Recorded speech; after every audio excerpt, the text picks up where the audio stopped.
सर्व सहकाऱ्यांना विनंती करतो. गेले काही दिवस माझ्यावर वेगवेगळ्या माध्यमातून आरोपांची राळ उठवली जाते. आपल्यालाही माहिती आहे की जे लोक आरोप करतात त्यांचा याच्यामागे काहीतरी दोष नाही, पण चुकीची माहितीद्वारे माझ्यावर आरोप होतात.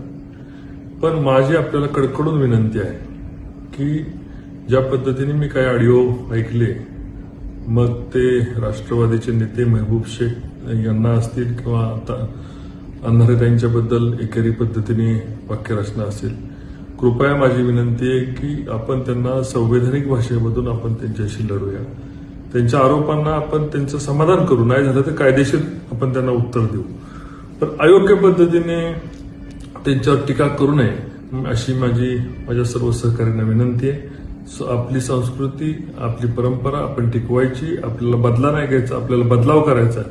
जी घोषणा आपण गेले 1 वर्ष दिलेली आहे त्या घोषणेला अनुकरून आपलं वागणं असावं. जय हिंद, जय महाराष्ट्र.